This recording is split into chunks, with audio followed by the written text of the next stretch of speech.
बोलो मेरे बाके बिहारी लाल की जय। बोलो मोर मुकुट बंसी वाले की जय। जय जय श्री राधे, जय जय श्री राधे। कैसे हैं आप सब लोग? मुझे उम्मीद है आप सभी लोग बहुत अच्छे होंगे, खुश होंगे और अपनी अपनी लाइफ में बहुत ही अच्छे से इंजॉय कर रहे होंगे। और हमारे बिहारी जी की कृपा, हमारे राधे कृष्णा जी की कृपा आप सभी पर खूब जम कर बरस रही होगी। एंड ऑफ कोर्स बरसेगी क्यों नहीं, हम भगवत गीता भगवत कथा का पाठ जो करते हैं तो कृपा तो बरसेगी ही ना। और वीडियो को एंड तक ज़रूर देखिएगा, वीडियो को लाइक शेयर एंड सब्सक्राइब ज़रूर से कीजिएगा। और let's continue and stay connected. चलिए सबसे पहले प्रार्थना कर लेते हैं। ओम नमो भगवते वासुदेवाय। ओम नमो भगवते वासुदेवाय। कृष्णं नारायणं वन्दे, कृष्णं वन्दे व्रजप्रियं, कृष्णं द्वैपायनं वन्दे, कृष्णं वन्दे प्रथासुतं। श्रीमन्नारायणे नारायणे नारायण, भज मन नारायणे नारायणे नारायण। श्रीमन्नारायणे नारायणे नारायण, भज मन नारायण नारायणे नारायण। श्रीमन्नारायण नारायणे नारायण, भज मन नारायण नारायण नारायण। प्रेम से बोलिए आप सभी मेरे साथ राधे राधे। प्रेम से बोलिए राधे राधे। आज एकादशी का व्रत है। मुझे उम्मीद है कि आप सभी लोगों ने आज एकादशी का व्रत किया होगा और हमारे बिहारी जी की कृपा फिर इसके बाद और भी जम कर बरसेगी हम सभी पर, है ना। चलिए शुरू करते हैं भगवत कथा। अथ चतुर्दशो अध्याय। अपशगुन देखकर महाराज युधिष्ठिर का शंका करना और अर्जुन का द्वारिका से लौटना। अपशगुन किस प्रकार के? हमारे कृष्ण भगवान अपने धाम को जो लौट गए थे तो अपशगुन ही तो था हमारी धरती के लिए, और क्या था। हमारे ईश्वर, हमारे प्रिय हमसे दूर जा चुके थे तो और क्या अपशगुन हो सकता था इससे। वैसे तो बिहारी जी हमारे हृदय में ही रहते हैं हर वक्त, हर क्षण, लेकिन फिर भी एक सम्मुख होना और एक सम्मुख ना होना थोड़ा सा तो अंतर है। सूत जी कहते हैं, सज्जनों से मिलने और पुण्य श्लोक भगवान श्री कृष्ण अब क्या करना चाहते हैं यह जानने के लिए अर्जुन द्वारिका गए हुए थे। कई महीने बीत जाने पर भी अर्जुन वहां से लौट कर नहीं आए। धर्मराज युधिष्ठिर को बड़े भयंकर अपशगुन दिखने लगे। उन्होंने देखा काल की गति बड़ी विकट हो गई है। जिस समय जो ऋतु होनी चाहिए उस समय वह नहीं होती और उनकी क्रियाएं भी उल्टी ही होती हैं। लोग बड़े क्रोधी, लोभी और असत्य परायण हो गए हैं। अपने जीवन निर्वाह के लिए लोग पापपूर्ण व्यापार करने लगे हैं। सारा व्यवहार कपट से भरा हुआ होता है। यहाँ तक कि मित्रता में भी छल मिला रहता है। पिता माता, सगे संबंधी, भाई और पति पत्नी में भी झगड़ा टंटा रहने लगा है। कलिकाल के आ जाने से लोगों का स्वभाव ही लोभ, दंभ आदि अधर्म से अभिभूत हो गया और प्रकृति में भी अत्यंत अरिष्ट सूचक अपशगुन होने लगे। यह सब देखकर युधिष्ठिर ने अपने छोटे भाई भीमसेन से कहा। युधिष्ठिर ने कहा, भीमसेन, अर्जुन को हमने द्वारिका इसलिए भेजा था कि वहां जाकर पुण्य श्लोक भगवान श्री कृष्ण क्या कर रहे हैं इसका पता लगा आए और संबंधियों से भी मिल आए। तब से 7 महीने बीत गए किंतु तुम्हारे छोटे भाई अब तक नहीं लौट रहे हैं। मैं ठीक यह नहीं समझ पाता हूँ कि उनके ना आने का क्या कारण है। कहीं देवर्षि नारद के द्वारा बतलाया हुआ वह समय तो नहीं आ पहुंचा है जिसमें भगवान श्री कृष्ण अपने लीला विग्रह का संवरण करना चाहते हैं। उन्हीं भगवान की कृपा से हमें संपत्ति, राजश्री, प्राण, कुल, संतान, शत्रुओं पर विजय और स्वर्ग आदि लोकों का अधिकार प्राप्त हुआ है। भीमसेन, तुम तो मनुष्यों में व्याघ्र के समान बलवान हो। देखो तो सही, आकाश में उल्कापात आदि पृथ्वी में भूकंपादि और शरीरों में रोग आदि कितने भयंकर अपशुभन हो रहे हैं। इनसे यह बात की सूचना मिलती है कि शीघ्र ही हमारी बुद्धि को मुंह में डालने वाला कोई उत्पात होने वाला है। प्यारे भीमसेन, मेरी बाईं जांघ, आंख और भुजा बार बार फड़क रही है। हृदय जोर से धड़क रहा है। अवश्य ही बहुत जल्दी कोई अनिष्ट होने वाला है। देखो, यह सियारिनी उदय होते हुए सूर्य की ओर मुंह करके रो रही है। अरे, उसके मुंह से तो आग भी निकल रही है।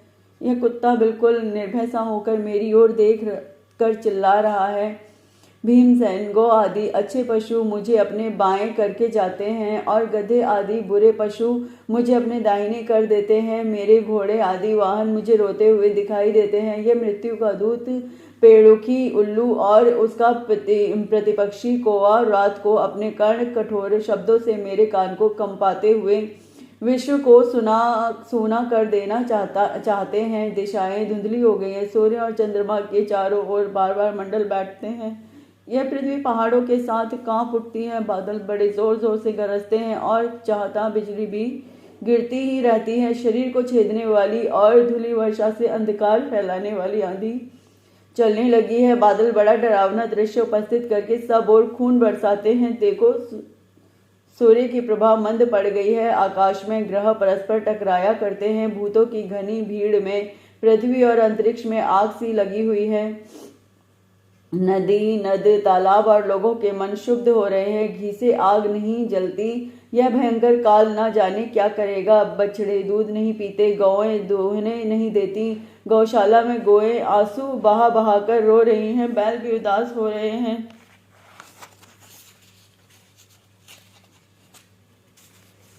देवताओं की मूर्तियां रो सी रही हैं। उनमें से पसीना चूने लगता है और वे हिलती डुलती भी है। भाई, ये देश, गांव, शहर, बगीचे, खाने और आश्रम श्रीहीन और आनंद रहित हो गए हैं। पता नहीं ये हमारे किस दुख की सूचना दे रहे हैं। इन बड़े बड़े उत्पातों को देखकर मैं तो ऐसा समझता हूँ कि निश्चय ही यह भाग्यहीना भूमि भगवान के उन चरण कमलों से, जिनका सौंदर्य तथा जिनके ध्वजा, वज्र, अंकुश आदि विलक्षण चिन्ह और किसी में भी कहीं भी नहीं है, रहित हो गई है।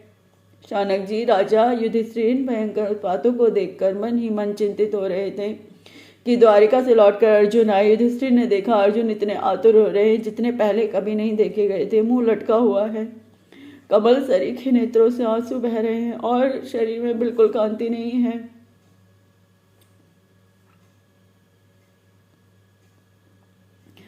उनको इस रूप में अपने चरणों में पड़ा देखकर युधिष्ठिर घबरा गए। देवर्षि नारद की बातें याद करके उन्होंने सुहृदों के सामने ही अर्जुन से पूछा। युधिष्ठिर ने कहा, भाई, द्वारिकापुरी में हमारे स्वजन संबंधी मधु, भोज, दशार्य, आहार्य, सातत्व, अंधक और वैष्णवंशी यादव कुशल से तो है।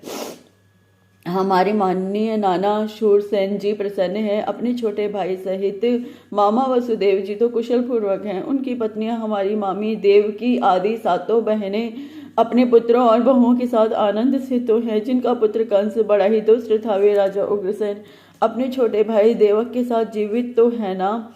हृदयिक, उनके पुत्र कृतवर्मा, अक्रूर, जयंत, गद, सारण तथा शत्रुजित आदि यादव वीर सकुशल है ना। यादवों के प्रभु बलराम जी तो आनंद से है ना। विष्णुवंश के सर्वश्रेष्ठ महारथी प्रद्युम्न सुख से तो है ना। युद्ध में बड़ी फुर्ती दिखलाने वाले भगवान अनिरुद्ध आनंद से है ना। सुषेण, चारुदेशण, जामवंती, नंदन, सांब और अपने पुत्रों के सहित ऋषभ आदि भगवान श्री कृष्ण के अन्य सब पुत्र भी प्रसन्न है ना। भगवान श्री कृष्ण के सेवक श्रुतदेव, उद्धव और आदि और दूसरे सुनंदन, नंद आदि प्रधान यदुवंशी जो भगवान श्री कृष्ण और बलराम के बाहुबल से सुरक्षित हैं, सबके सब सकुशल है ना। हमसे अत्यंत प्रेम करने वाले वे लोग कभी हमारा कुशल मंगल भी पूछते हैं। भक्त वत्सल ब्राह्मण भक्त भगवान श्री कृष्ण अपने स्वजनों के साथ द्वारिका की सुधर्मा सभा में सुखपूर्वक विराजते हैं ना। वे आदि पुरुष बलराम जी के साथ संसार के परम मंगल, परम कल्याण और उन्नति के लिए यदुवंश रूप क्षीर सागर में विराजमान हैं। उन्हीं के बाहुबल से सुरक्षित द्वारिकापुरी में यदुवंशी लोग सारे संसार के द्वारा सम्मानित होकर बड़े आनंद से विष्णु भगवान के पार्षदों के समान विहार कर रहे हैं। सत्यभामा आदि 16,000 रानियां प्रधान रूप से उनके चरण कमलों की सेवा में ही रत रहकर उनके द्वारिका युद्ध में इंद्रादि देवताओं को भी हराकर इंद्राणी के भोग योग्य तथा उन्हीं की अभिष्ट पारिजातादि वस्तुओं का उपभोग करती हैं। यदुवंशी वे श्री कृष्ण के बाहुदंड के प्रभाव से सुरक्षित रहकर निर्भय रहते हैं और बलपूर्वक लाई हुई बड़े बड़े देवताओं के बैठने योग्य सुधर्मा सभा को अपने चरणों से आक्रांत करते हैं। भाई अर्जुन, यह भी बताओ कि तुम स्वयं तो कुशल से हो ना? मुझे तुम श्रीहीन से दिख रहे हो। वहां बहुत दिनों तक रहे, कहीं तुम्हारे सम्मान में तो किसी प्रकार की कमी नहीं हुई, किसी ने तुम्हारा अपमान तो नहीं कर दिया, कहीं किसी ने दुर्भावपूर्ण अमंगल शब्द आदि के द्वारा तुम्हारा चित्त तो नहीं दुखा दिया, अथवा किसी आशा से तुम्हारे पास आए हुए याचकों को उनकी मांगी हुई वस्तु अथवा अपनी ओर से कुछ देने की प्रतिज्ञा करके भी तुम नहीं दे सके। तुम सदा शरणागतों की रक्षा करते आए हो। कहीं किसी भी ब्राह्मण, बालक, गौ, बूढ़े, रोगी, अबला अथवा अन्य किसी प्राणी का जो तुम्हारी शरण में आया उसने कहीं किसी भी ब्राह्मण, बालक, गौ, बूढ़े, रोगी, अबला अथवा अन्य किसी प्राणी का जो तुम्हारी शरण में आया हो तुमने त्याग तो नहीं कर दिया। कहीं तुमने अगम्य स्त्री से समागम तो नहीं किया अथवा गमन करने योग्य स्त्री के साथ असत्कार पूर्वक समागम तो नहीं किया। कहीं मार्ग में अपने से छोटे अथवा बराबरी वालों से हार तो नहीं गए अथवा भोजन कराने योग्य बालक और बूढ़ों को छोड़कर तुमने अकेले ही तो भोजन नहीं कर लिया। मेरा विश्वास है कि तुमने ऐसा कोई निंदित काम तो नहीं किया होगा जो तुम्हारे योग्य ना हो। अपने परम प्रियतम अभिनंदन हृदय परम सुहृद भगवान श्री कृष्ण से तुम रहित हो गए हो, इसी से अपने को शून्य मान रहे हो। इसके सिवा दूसरा कोई कारण नहीं हो सकता जिससे तुमको इतनी मानसिक पीड़ा हो। श्रीमद् भागवते महापुराणे पारमहंस्यायां संहितायां प्रथम स्कंधे युधिष्ठिर वितर्को नाम 14 अध्याय।